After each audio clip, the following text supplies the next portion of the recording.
Hey there, fellow soil enthusiasts.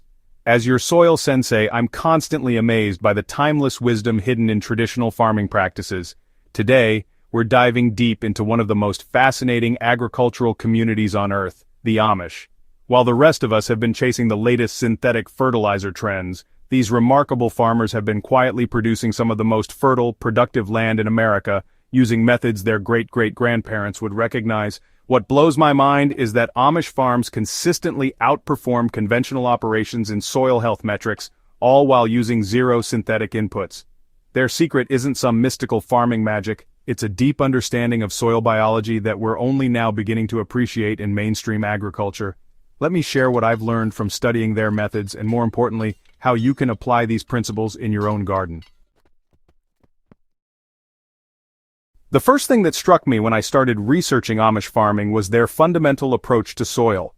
While conventional farming often treats soil as an inert growing medium that needs constant chemical inputs, Amish farmers view their soil as a living, breathing ecosystem that must be nurtured and fed.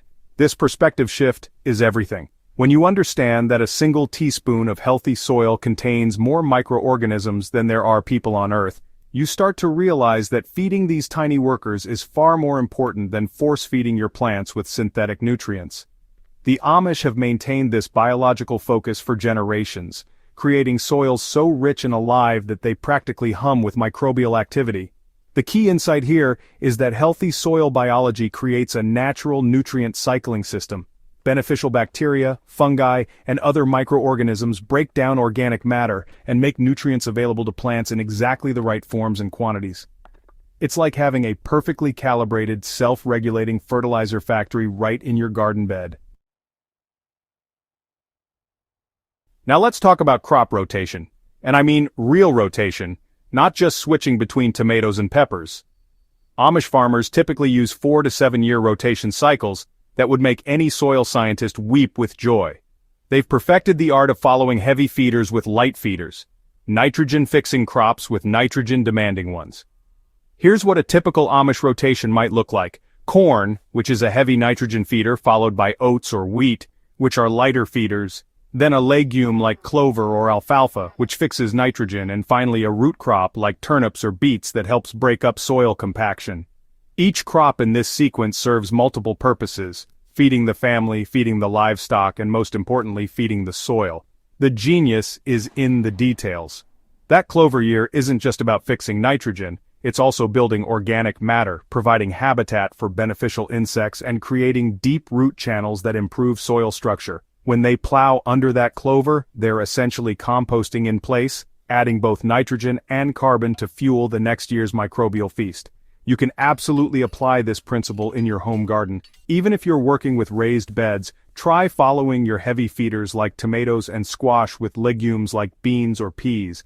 Follow those with lighter feeders like lettuce or herbs. Your soil will thank you, and you'll notice the difference in plant vigor within just one season.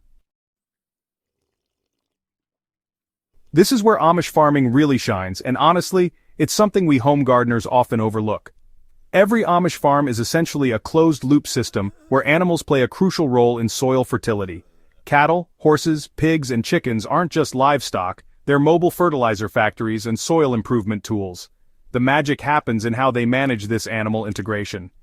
Cattle graze pastures in rotational patterns, never staying in one area long enough to damage the grass or compact the soil. Their manure is left to decompose naturally, feeding soil organisms and building organic matter. During winter, animals are housed in barns where their manure is carefully composted with bedding materials. But here's the part that really excites me as a soil enthusiast. They use different animals for different soil improvement goals. Pigs are incredible for breaking up tough ground and incorporating organic matter. Chickens are fantastic for pest control and adding high nitrogen manure. Each animal contributes something unique to the soil ecosystem. For us home gardeners, the takeaway isn't that we all need to start raising livestock. Instead, think about how you can incorporate animal-derived inputs responsibly. Composted chicken manure, worm castings, or even just adding bone meal and fish emulsion can provide some of these same benefits. The key is thinking systematically about how different inputs contribute to your soil ecosystem. Walk onto any Amish farm and you'll find composting operations that would make any permaculture enthusiast jealous. These aren't just random piles of organic matter. They're carefully managed biological factories producing black gold that forms the foundation of their soil fertility program. Amish composting follows principles that modern soil science has only recently validated. They layer carbon-rich materials like straw and corn stalks with nitrogen-rich materials like manure and kitchen scraps. They understand the importance of moisture, airflow, and temperature in creating optimal conditions for decomposition. Most importantly, they're patient, allowing the process to work over months rather than trying to rush it. What I find most impressive is their attention to carbon-to-nitrogen ratios. Without ever studying soil chemistry, they intuitively understand that roughly 30 parts carbon to 1 part nitrogen creates the perfect environment for beneficial microorganisms to thrive. They achieve this balance through generations of experience, knowing exactly how much bedding straw to mix with each wheelbarrow of manure. The finished compost isn't just fertilizer, it's a living inoculant packed with beneficial microorganisms that immediately begin improving soil biology when applied. This is why Amish gardens and fields maintain such incredible soil structure and water-holding capacity even during dry periods. Perhaps no practice demonstrates Amish soil wisdom better than their use of cover crops.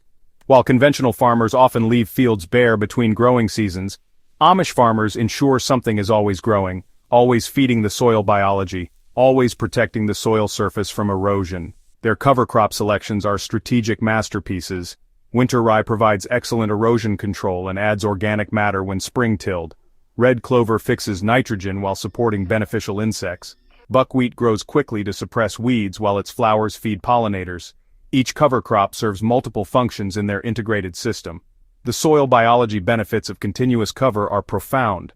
Plant roots continuously feed soil microorganisms through root exudates, essentially sugar water that keeps the microbial community active and healthy. This constant biological activity builds soil organic matter, improves soil structure, and creates the water infiltration and retention that makes Amish fields so resilient during both droughts and heavy rains.